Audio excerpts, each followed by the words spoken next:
Não sei se você lembra, se quem já leu Paulo Freire.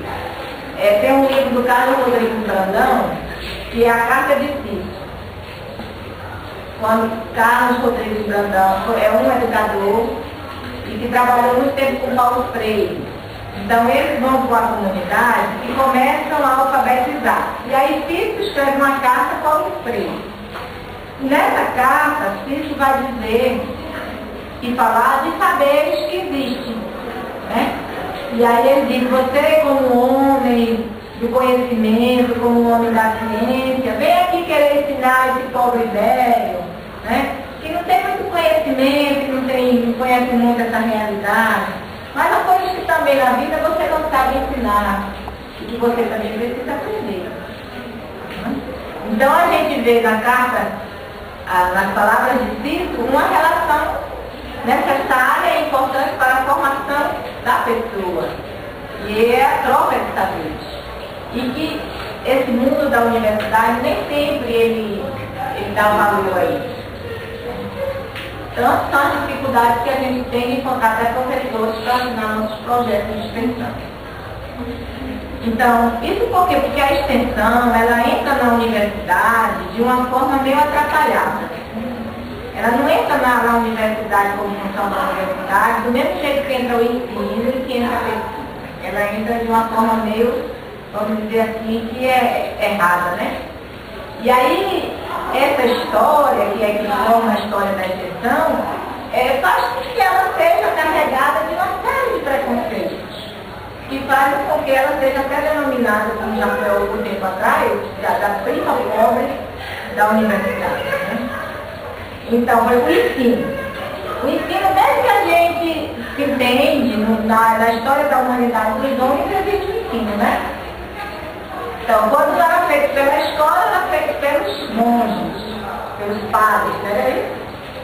E a pesquisa? A pesquisa ela avança com o desenvolvimento da própria sociedade do capital. Então, para o capitalismo se desenvolver, houve necessidade de pesquisa. E a pesquisa a gente vai encontrar também presente, né? Na matemática, na filosofia. Por exemplo, tem uma autora, uma filósofa judia, Hannah Arendt, que ela diz assim, que das descobertas mais interessantes da era, que vai implantar a era da modernidade, que ela vai chamar pré-modernidade, é que das descobertas mais interessantes foi uma que ninguém praticamente se deu conta, que foi o uso do telescópio por Galileu Galilei. O uso do instrumento do telescópio. Não foi nenhuma guerra, nenhum descobrimento das Américas, nenhuma outra, mas foi o uso do telescópio. Por quê? Porque a partir daquele uso do instrumento do telescópio, que era um instrumento de observação científica, o mundo virou de cabeça para baixo. O que isso significa? Significa que quando Galileu diz assim que a Terra gira, significa dizer que as pessoas se movimentam, né? Ela não é fixa, as pessoas se movimentam. Então, se as pessoas se movimentam, elas podem gerar transformação social do outro e da realidade. E isso ia contra todos os princípios da igreja, ia contra todos os princípios da religiosidade, da pregação, de que tudo advinha do divino Espírito Santo, né? De que tudo advinha de Deus, e que o homem, por natureza, tinha que aceitar o seu desígnio, vamos dizer assim, né? E isso foi a implantação do racionalismo. Mas ainda muito antes, né, do uso do telescópio, mas o uso do telescópio aprofundou a necessidade da pesquisa.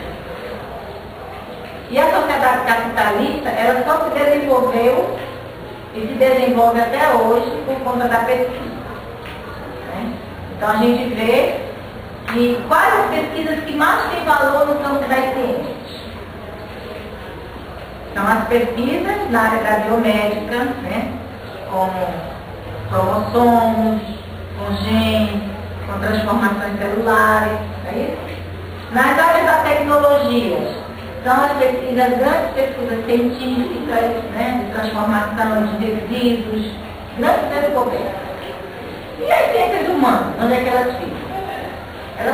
Elas como as ciências humanas em especial as sociais, elas pouco têm valor nesse grande mundo das ciências, né? E onde é que entra a extensão? A extensão ela vai entrar e chegar nesse campo grande de produção de conhecimento quando a sociedade se desenvolve e uma grande massa da população está fora dos benefícios que o próprio capitalismo pode nos oferecer. Né? Quais são esses benefícios? Os mais primários possíveis, como moradia, né? Alimentação, né? Os mais primários, a saúde, a educação, os mais primários possíveis. Então, os benefícios que uma sociedade desenvolvida pode oferecer às pessoas, a maioria delas não adquire mais. Então, aí as pessoas começam a se organizar, a reivindicar, né? E nesse ponto, nessa questão da reivindicação, é que começa a ser foco de reivindicação a educação, de modo geral, né? Em todos os âmbitos, a educação. E a universidade também passa a ser foco de reivindicação. Por quê? Porque as chamadas classes excluídas, as populares que não têm acesso a nenhum tipo de educação, nem à educação superior, querem também adentrar a esses benefícios da educação. Então aí a universidade começa a ser questionada enquanto instância produtora de saber. E aí os primeiros questionamentos que se faz da instituição universitária é a quem ela destina o seu produto. A quem ela serve? Para quem ela serve? Né? Então começa a se questionar a humanidade, os intelectuais, a sociedade, começa a questionar para que serve essa instituição que faz uma pesquisa reduzida a pequenos grupos sociais, que não serve a maioria da sociedade. E a partir desse questionamento que começa até a chamar a Universidade de Torre de Marfim. Tem alguns autores que chamam a Universidade de Torre de Marfim, que é a universidade que se prende em sua Torre de Marfim, ou seja, produz para si própria. E a partir dessas críticas que a universidade passa a se abrir para a sociedade. E aí é que a extensão vai aparecer. Entendeu? A partir da própria crítica que se faz na universidade como produtor de conhecimento. Então, que tipo de conhecimento é esse que a universidade produz? Para quê? Por quê? Para quê? A que serve? Então, esses questionamentos já em finais do século XIX, início do século XX, vão trazer outras necessidades, né? Para a universidade. E aí vai se instituir primeiro a ideia de que a universidade tem que se abrir para a sociedade. Depois, a ideia de que a universidade ela tem que ser multidiversa. Tem um autor americano que ele vai dizer que a universidade ela tem que entrar na ideia da multidiversidade, ou seja, ela tem que dar formação, fazer ensino, fazer pesquisa e atender às necessidades da sociedade. E é a partir dessas ideias que vai começar a aparecer a extensão. Então a extensão ela aparece de uma forma mais sistemática nos Estados Unidos, quando o presidente, agora eu não lembro o nome, ele faz uma doação muito grande de terra à população rural, e essa população rural, para fazer com que essa terra produza, precisa de uma assessoria técnica. Aí a quem eles vão recorrer?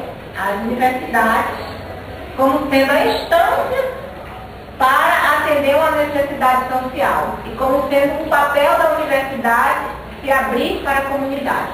Então, as primeiras experiências sistemáticas de extensão universitária foram nos Estados Unidos sob essa perspectiva de assessoria técnica.